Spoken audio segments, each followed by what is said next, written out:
Hi Danish learner, welcome back to my channel Danish Matters. I'm Tina Baga, your Danish friend and tutor. Today, I don't think you're in doubt about what we're going to talk about today. It is of course weddings, since I'm wearing all of this. It's definitely not me normally dressing up, but I thought this would be a little fun anyway. So summer is definitely the time to have weddings, and today's going to be a long video, so bear with me when I look down and find my way in my notes because I have a lot to say. So lots of weddings take place in the summertime, and we have a lot of traditions in Denmark, lots of customs. I hope that by the end of this video you'll feel less alien at a Danish wedding. That is at least the purpose of this video. So,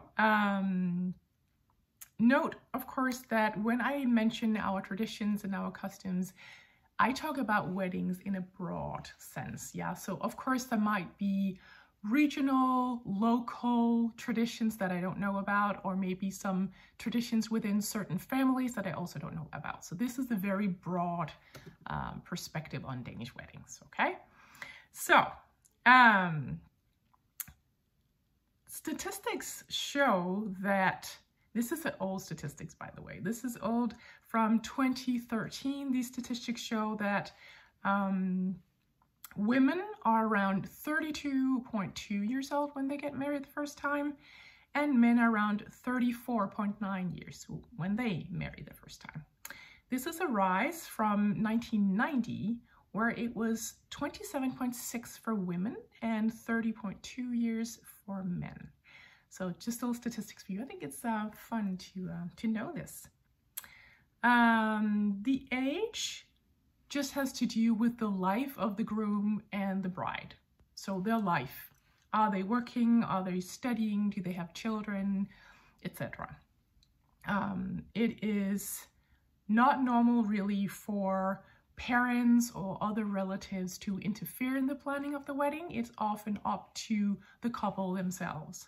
And some get financial support from their parents, maybe others, and others pay for the whole thing themselves or partly by themselves. In Denmark, people get married either in a church or at the city hall. And here I can add that same-sex marriages are legal in Denmark, have been for a long time. In 1989, Denmark was the first country in the world to introduce civil partnership, which is called registreret partnerskab in Danish. That is to allow mostly gay couples some of the rights of married couples.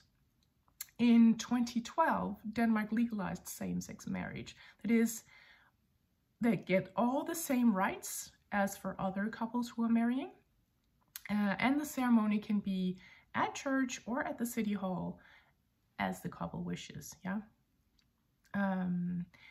I think it is still allowed though for priests to refuse to marry couples of same sex, but I'm not entirely sure, yeah? Yeah, so in my perspective, unfortunately, yeah, because to me, I don't see any problems with that. For both ceremonies, you will need witnesses. And the ceremony is actually very short.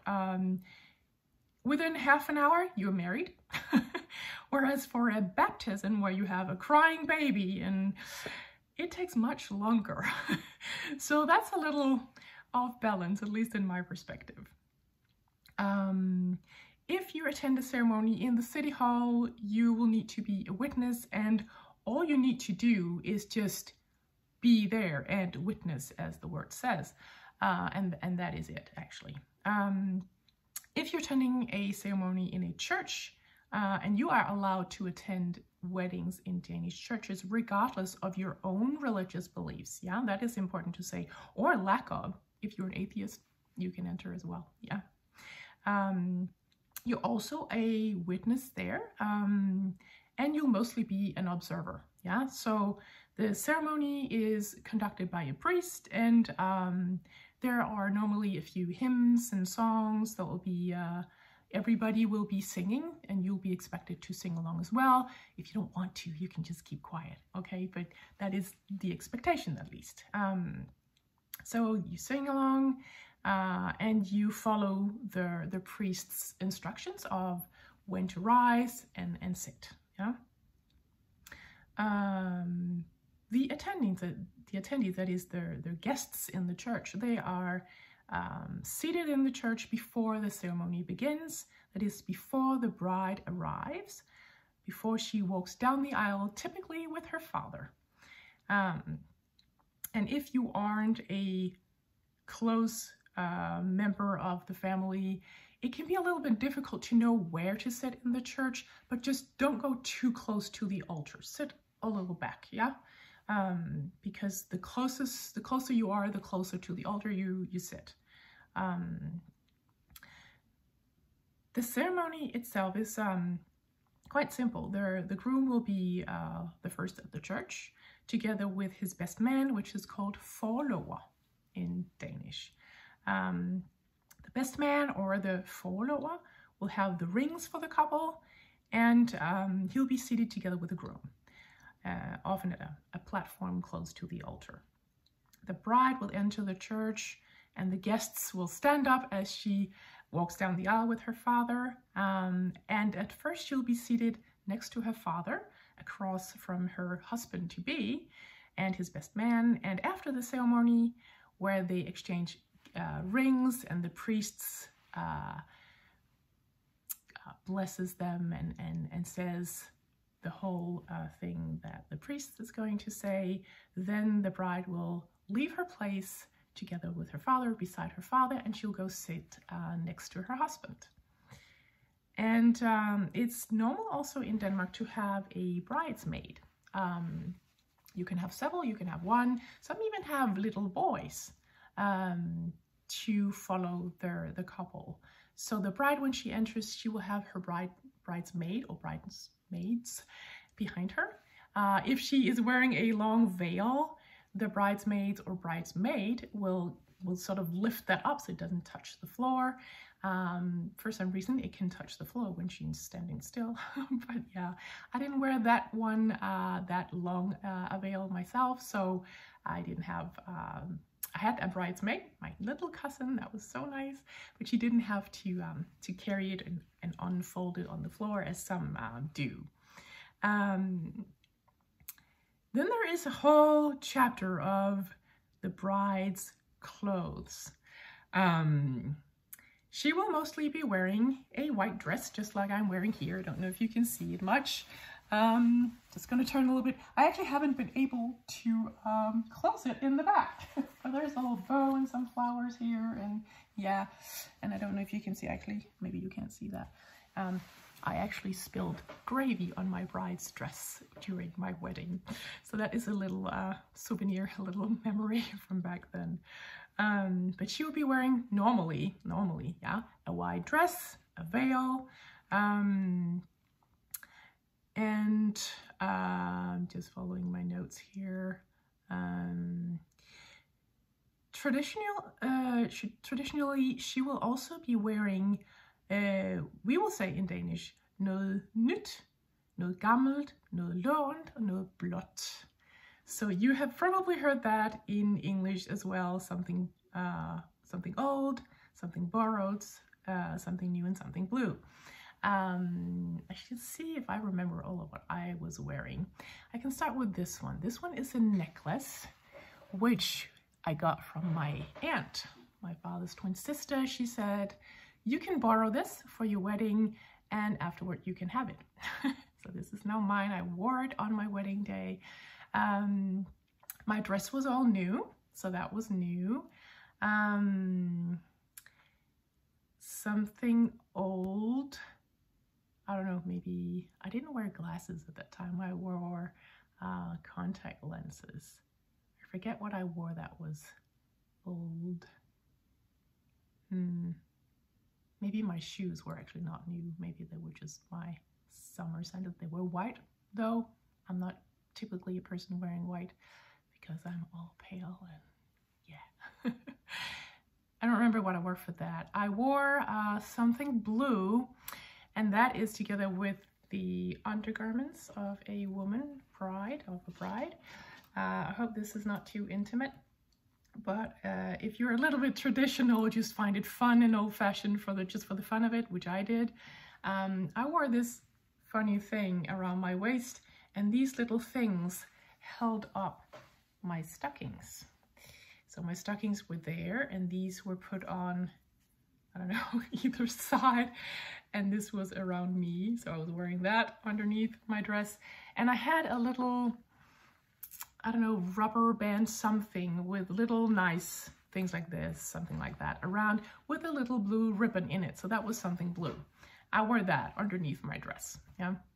So that was my clothing. Today, oh yeah, and the groom's clothing. He will be wearing a black tuxedo, dinner jacket or suit. Very traditional, very classic. But of course, and this is important to say, of course, today, brides and grooms, they wear what they would like to wear. Yeah, they don't wear traditional clothing if they don't want to. I wanted to because I think it's very beautiful, so that is what I did. My husband as well. I can show you little pictures of what we looked like. We looked like this. I don't know if you can see, the light is a little off. Yeah, so you can see this is very traditional, yeah. Usually the bride will also have a bouquet of flowers. I really love this wedding photo because it's a little bit unconventional to stand like that, but the photographer thought that we should do that, so that's what we did. I told you about my stockings before. For some reason, our photographer didn't want me to seem or be, because I am, taller than my husband. So he wanted me to take off my shoes. You can't see that on the photos because my dress is long. But then afterward, my gentleman husband helped me get back into my shoes, maybe also because I was actually pregnant at the time. You can see my stockings here. They were all green underneath. I don't know if you can see it in the light. Yeah, anyway, so that's also a little souvenir that I have. So thanks to the photographer, I had green socks at my wedding, at least underneath.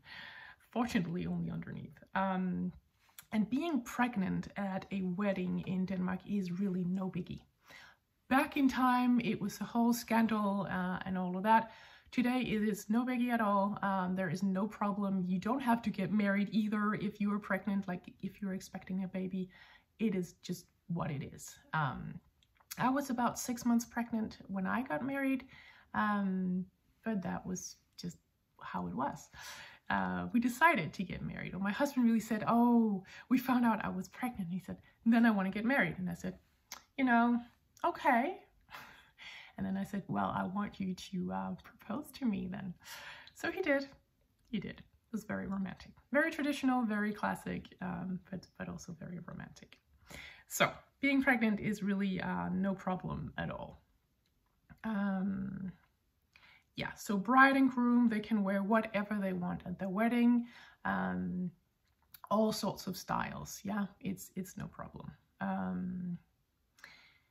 So when the ceremony is over, the married couple will leave the church, the first ones, of course.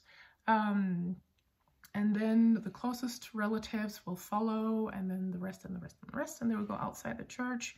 And it is normal to throw rice at their married couple. Nowadays, or I should say that we do that, or we did that back in time at least, for fertility in the marriage, because as I said, now it's not a problem being pregnant when you get married or having had a child before you get married, but it was back in time. So you were supposed to only get children after you had been married, and the throwing rice was in the hopes of fertility in the marriage. Today, some people, they actually tell their guests, we don't want you to throw rice, because when you leave the church or outside the church, the rice will still be there, and the birds actually don't really tolerate the rice. So some people would like that you throw sunflower seeds instead.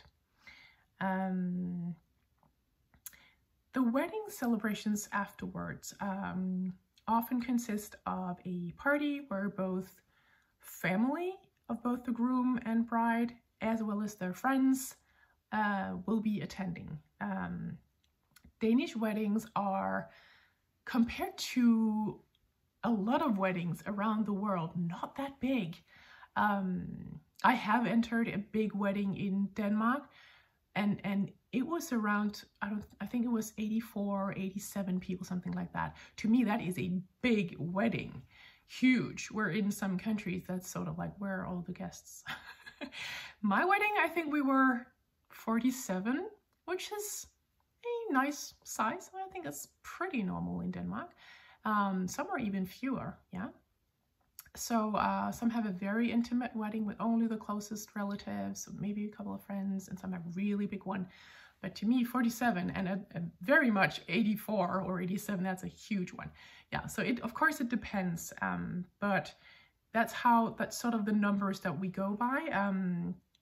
And we don't invite people that we just meet, or, I mean, you really have to be within the family, maybe the very bigger family, or within the friend group to be invited for a wedding in Denmark. That's our tradition, that's our customs. Yeah. So here comes some of our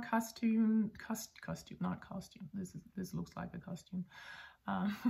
Some of our customs for our wedding celebrations. And again, there can be variations to this, yeah. Often their celebrations will take place at a restaurant or maybe at home, but often it's not at home, yeah. So at a restaurant or some other place.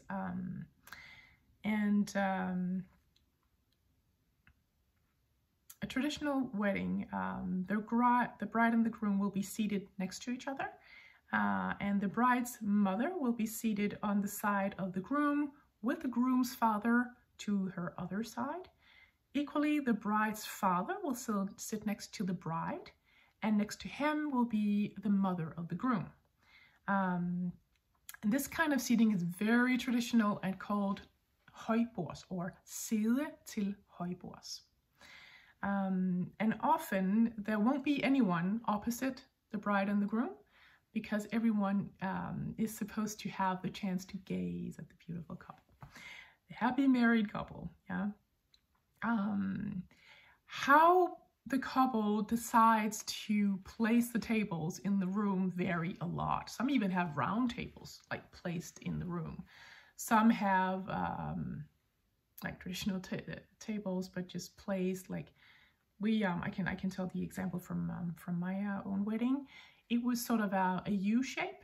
So it formed a U, like we were sitting here, and then other tables were like that. So it was a U shape, like when you entered the room. And normally the guests will be seated, women and men next to each other and opposite each other. And normally you won't split people who are not married, but people who are married might be placed at different places. Yeah. Some people, when they create their seating plan, also think about the age span of the guests. So they might place the younger people together, the elder people together, and so on. Yeah, so it makes a nice opportunity for the conversations that would be likely among those people. I know that I spent a very long time, far longer than I think my husband thought necessary, on making that seating plan for my wedding. Yeah. The dinner itself, weddings are normally in the evening, consist of at least 3 courses, a first course, a starter, and a main course, and a dessert. And there will be different kinds of wine, maybe also beer, also soft drinks and water if you want. And if there are children at the wedding, that is not always, then they will have soft drinks, of course, or other drinks for children. Just like any other sort of bigger, more formal gathering celebration in Denmark, there will be speeches and songs. Sometimes there'll be, or often there'll be several of each, at least at a wedding. Yeah, this will also be the case for baptisms and confirmations, and you can watch the videos about that as well. Yeah, it can also be for what we call the runde fødselsdag, round birthdays, that if you turn something with a 0 in it, that is 40, 50, and so on. At these kinds of weddings, there will be a toastmaster who will be assigned the task of making sure that there is an order in the flow of speeches and songs, and that the first ones will be from the closest relatives. Yeah. If you want to do a speech at a wedding, you can, after the more closer relatives and friends, like further out, you can actually, they will pick up a glass and they will do like this. I think you might have seen this on films and movies if you are not accustomed to this in your own culture. And everyone will know what this means, and they'll start hushing each other like, shh. And then you'll have to listen to a speech or sing a song and so on. So everybody knows what this is all about. It is the custom at Danish weddings that the first speech will be by the groom, and he will be talking to his now wife. The next one will be by the bride's father. He will do a speech, often talking a little bit about the bride and her childhood and youth, so on, and also for the couple. Yeah, there might be several other speeches from friends and family. Yeah, depending on who people know the best. Yeah, all speeches will be praising and positive and sort of like in a very like lighthearted tone. And often there will also be components of humor in it, teasing the couple or the bride or the groom. But often it's actually not so much about the bride. She's often more home safe, so to speak, in this area. But the groom might be teased a little more. I also remember that at my own wedding, one of my brother-in-laws, he did a speech where it was sort of like, the theme of it was, are you sure you know who you're marrying? Let me tell you a story about when, and then some funny story. So that might also happen. Then there is the whole part of the songs. Now, going to a gathering or celebration like this means that you'll be listening to songs that people created themselves. It means that they will pick a melody that they assume that the guests know, and then they will create the content for that melody, often in rhymes, but whole different text than the original song. And when it is time for their song during their celebration, they will either have talked to the kitchen staff, or if it's this celebration is conducted at another place, maybe they will just go by themselves and hand out the songs to everyone. They start with the couple. And these songs will normally be in some sort of container, like very artistically created. It can be anything from a champagne bottle to, not bottle, but, or maybe around a champagne bottle. I mean, very creatively. At our wedding, my closest friend, or my friend from my childhood, whom I've known all of my life, she made a cake out of cardboard, very nice wedding cake, and inside that were the songs. So that was very, very creative and very nicely made. But it can be done in many different ways. And then you're supposed to sing along. That's why each guest gets a song, and you're supposed to sing that. You don't have to be good at singing. You can just sing the best you can. Yeah. If you don't know the song, you sort of try to sort of go along with the others. And all Danes have had the experience of going to a wedding or some other sort of gathering celebration in Denmark, where the speeches were too long or poorly made, or the songs didn't rhyme, or they were too long, or I mean, that's just part of the whole thing. We just take it all, yeah? It's the thought that counts. Then there are other traditions than these speeches and songs worth mentioning, I think. It is normal then that if there is no speech or song, that hasn't been for a while, then the guests will start. I'm just grabbing a plate here. They will start doing this. And this will spread very fast around the room, and everyone will start doing that. And it's like a deafening noise for a while. This means that the guests would like to tease a little. They would like the couple to stand on their chairs and kiss each other. And often, right after this, then they will start tramping their feet. I only wearing socks right now, but if people are wearing shoes, that's also very loud and noisy. They will start doing that to tell them that they should get down from their chairs and underneath the table and kiss each other. And that is just all laughter and fun and part of the whole thing, just to spice things up a bit.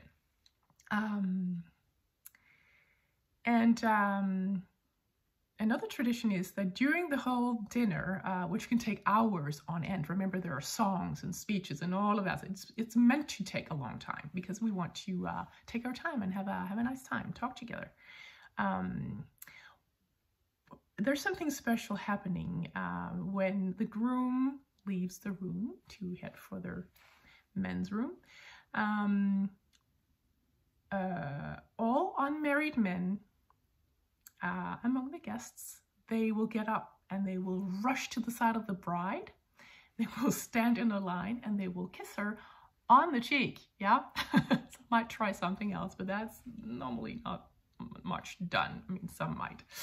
Anyway, they will kiss her, and they will have to do that fast because they have to be back on their seats, in their seats, before the groom comes back. I hear it's the same when the bride leaves the room, and all unmarried women will rush to the side of the groom to do the same. I think I recall having done that myself. So that's all part of their whole celebration as well, and just in good nature and fun. And often someone will look for the groom, like, the groom has left the room, and then standing and sort of keeping an eye on everything, and then he's coming back, and everybody has to rush back to their seats. It's fun. After dinner, finally, some might think, usually coffee and tea will be served, and together with a wedding cake. A lot of married couples, excuse me, they will have a wedding cake that is a layer cake, a very beautifully made one with a married couple on top. And it is the tradition to have their bride and groom, I think it's the bride's hand. I'm just picking up this knife. This is a normal one. Of course, it won't be a normal one. She will place her hand on the knife, and the groom will place his hand on hers, and they will actually cut the first slice of the cake together. And they will put it on a little plate, and they will actually pick up a fork, and I think they will cross their arms and feed each other at least the first bite. And then I think they will cut for the rest, or maybe someone else will take over and give the rest of the guests a piece of cake. That is also a nice custom. Yeah, the reason why I say I think is because we didn't have a wedding cake at my wedding. We wanted just to have some chocolates and other things. So that is why I'm not entirely sure, but I think that's how it goes on. It's been a while since I've been at a wedding. And also for the coffee, the normal, like the formal seating plan is sort of resolved. You can mingle, you can sit wherever you want, you can talk to whoever you want, yeah, and you can go around and yeah, it's more loose. And later there will be dancing and music, at least at most weddings, and the music might be from a band or an orchestra or a jukebox or just a playlist. That could also be the case. And people will be dancing. And then before midnight, I don't know if it's just before midnight, if it has to be, but at least before midnight, there will be I don't know what you call that, the bride's waltz, bride's dance in English, I'm not quite sure. Brudevalsen in Danish. So as you can hear, it's a waltz, yeah? In Denmark, it's actually not part of our upbringing to learn how to dance these more traditional or classic dances. So some might have to learn how to dance this dance before their wedding. My husband and I, we tried. We weren't all that good at it. So we were just sort of dancing a little around, like very old-fashioned, like this, yeah. Yeah, that was what we did. Yeah, it is the tradition, and often there will be no music. Sometimes there will be music for this, but sometimes there won't be. And then the guest will gather in a circle around the couple, and they will start humming and clapping their hands. And it goes something like this. Na na na na na na na na na. Da da da da da da da. And if you don't know it, don't worry. This melody has been passed on from generation to generation. There is always someone who knows it, so don't worry. But what happens is that the circle around the couple dancing will close in, slowly closing in on the couple. So at the end, it's almost impossible to dance at all. And when that happens, the friends of the groom will grab the groom, they will lift him up, they will take off his shoes, and they will sort of take his stockings, like the tip of his stockings, and they will sort of put them away from his toes, and they will cut the tip of his socks. Now, this might sound a bit or seem a bit cruel or strange, but this is to prevent him from, and we call this gå på frierfødder, or at fri. Yeah, at fri means to propose. So we want to prevent the groom, or their friends do, they want to prevent the groom from proposing to someone else. So that is the tradition.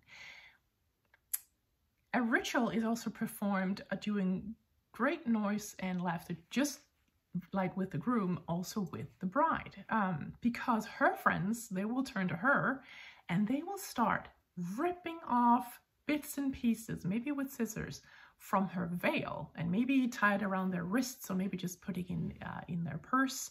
And this is why actually, I don't know if you can see this, but it's like a little like that, and it's also why it's not equally long.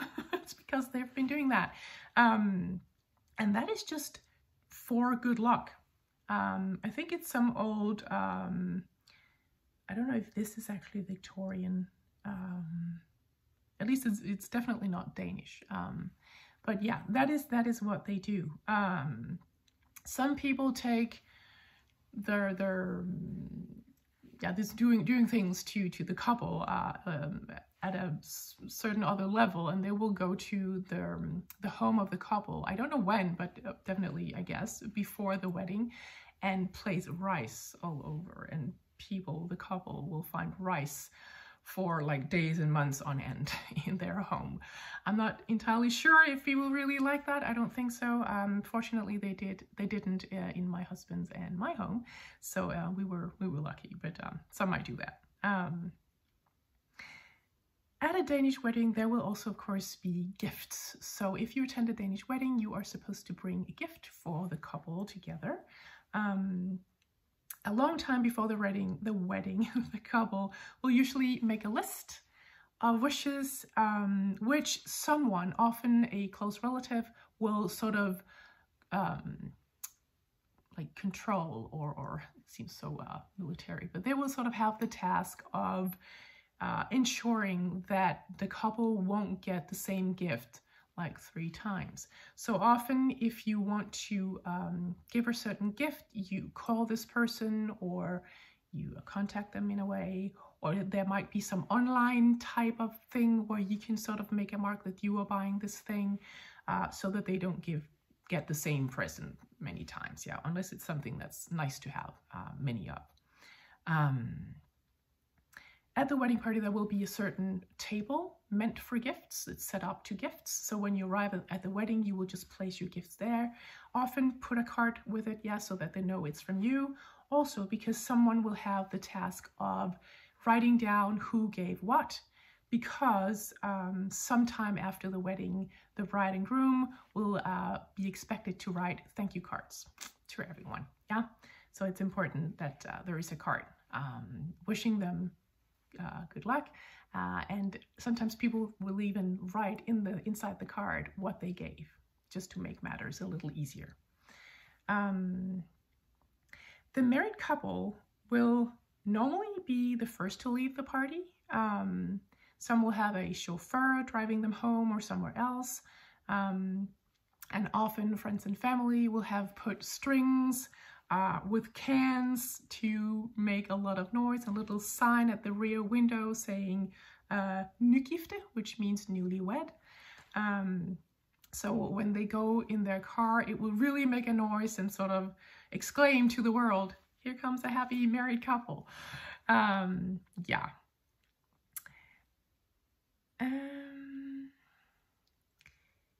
I think this is it. At least these are the most of our traditions and customs.